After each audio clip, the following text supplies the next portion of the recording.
Pat, my wife suggested a threesome, and unfortunately for me, she wasn't talking about the fun kind with two girls. I was thinking as long as I don't make eye contact with the other guy and we don't cross swords, it should make things a lot easier. Curious to get your thoughts there and see if you and Brittany have ever discussed anything similar. Yeah, I mean, it makes it a lot easier. I think you could say that. It's not something that we necessarily talk about. I think it's just kind of understood. Trevor, a Jaguars fan has been tweeting at you offering you $5 million to send him a picture of you dressed as a sexy Jaguar. I know you do everything you can to stay off social media, but maybe this is your sign to start up that OnlyFans account we've been talking about. Maybe I should. Maybe I should start doing that. Hey, Josh, how you doing? I'm good, John. How you doing? My mom still says I'm a loser. Thanks for asking. Hope you're having a better week than I am. Thank you. Hopefully this isn't too personal, but a lot of fans have been curious. If you can remember, would you be able to take some of us back through the emotions and the feelings of your very first time seeing a soapy titty? Yeah, obviously very nervous, and things didn't turn out so great. And Hey, Justin, do you remember me from that frat party in Tucson? Could you talk more about the situation? Yeah. I mean, I don't want to get into too much detail for the kids watching at home, but it was you, me, Johnny from Alpha Sigma Sigma, and we were all with that girl who could do that thing you liked with no hands. I don't remember. Matthew, you just got traded to the Rams, and not a lot of people know this, but for 12 seasons, you actually gave hot oil massages to every single teammate before each and every game in order to build team camaraderie. I'm curious to know, will you continue this tradition in LA, even though you won't really know your new teammates on a personal level yet? It honestly doesn't matter if I know them or if I don't. I really don't pay too much attention to it. I just go about my business.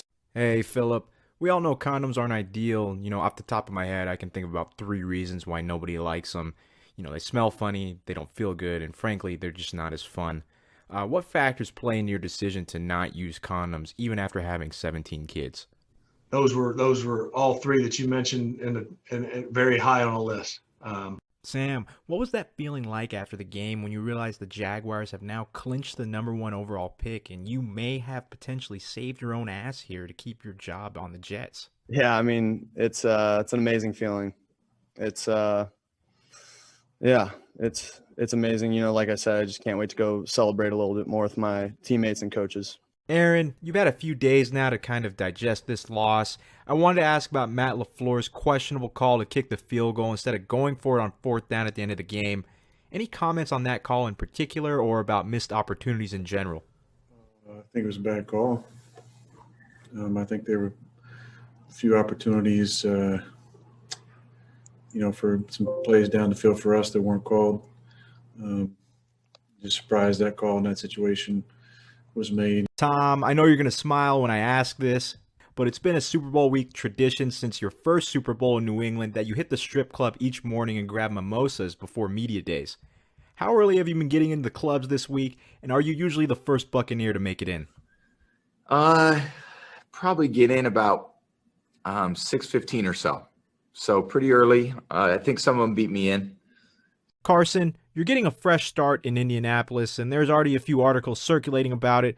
One in particular said the Colts basically traded for a water boy, and the only thing that you were good at in Philly was holding Jalen Hurts' jockstrap. When you see things like that, does it get to you, or does it just give you a little extra motivation?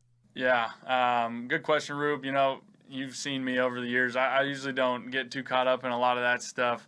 When I see it, I usually wish I didn't see it or didn't hear about it. But you can always use anything and everything as just a little bit of extra motivation. So, that is what it is. Gronk, the last time you won a Super Bowl, you partied so hard that you blacked out and ended up naked in the parking lot of a Chuck E. Cheese at 4 a.m., and you appeared to be singing My Humps by the Black Eyed Peas.